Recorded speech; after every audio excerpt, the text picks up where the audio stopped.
Ibu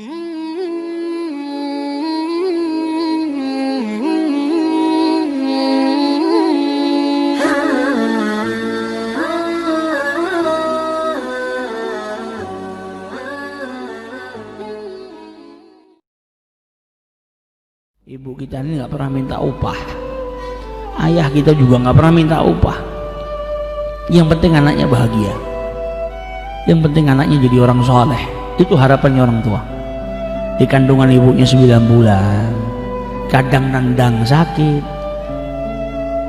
kadang rela makan walaupun nggak nafsu supaya buah hatinya itu mendapatkan nutrisi. Ketika lahir, ibunya ngalamin sesuatu yang nggak pernah dialamin sama seorang lelaki. Ngalami sesuatu yang dahsyat, bainal hayati wal maut. Seorang ibu yang melahirkan anaknya itu di antara hidup dan mati. Sakitnya adalah sakit kedua setelah sakaratul maut. Sakit paling dahsyat pertama itu yang nomor 1 sakaratul maut. Yang kedua sakitnya seorang ibu yang melahirkan anaknya. Sakitnya melebihi daripada 40 tulang kita dipatah-patahkan. Sakitnya wanita yang melahirkan itu melebihi daripada sakitnya 40 tulang yang ada di tubuh kita ini dipatahkan. Itu tangan kita andai kata dipatahkan gitu, sakitnya kayak apa sih? Ini 40 tulang dipatahkan, sakitnya lebih daripada itu. Itu ibu kita ngalamin proses yang sangat sakit demi mengeluarkan buah hatinya.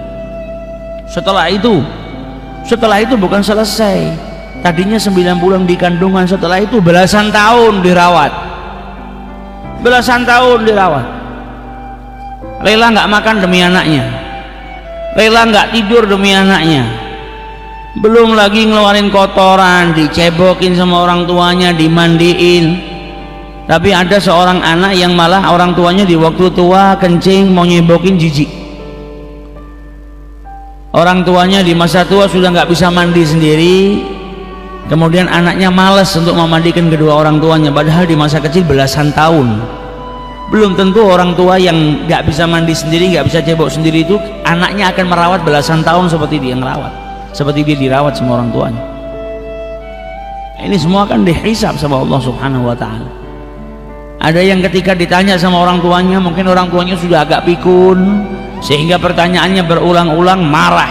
Dari tadi tanya terus dengan pertanyaan yang sama, padahal dia waktu kecil bertanya sama ayahnya dengan pertanyaan yang sama ribuan kali. Ayahnya nggak pernah bosan.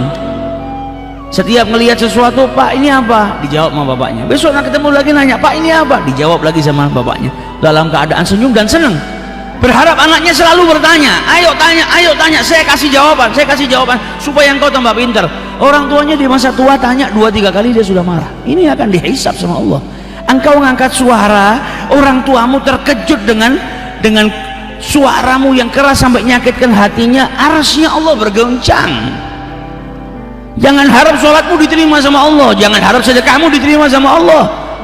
Ridhallah fi ridhal walidain, keridhaan Allah itu terletak ke dalam keridhaan kedua orang tuamu. Orang tuamu ridha, Allah ridha. Orang tuamu murka, kata Rasulullah SAW, maka Allah murka kepada dirimu.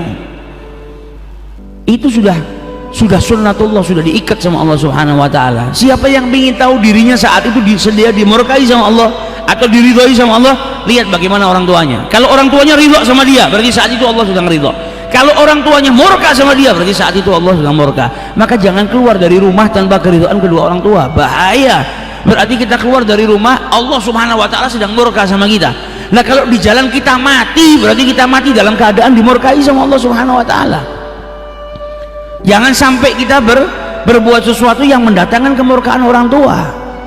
Bahagiakan orang tua ini jimat kita yang terakhir, cara kita yang paling mudah untuk menuju surganya Allah Subhanahu wa Ta'ala. Sabar, rawat orang tua, apapun cobaannya, apapun godaannya.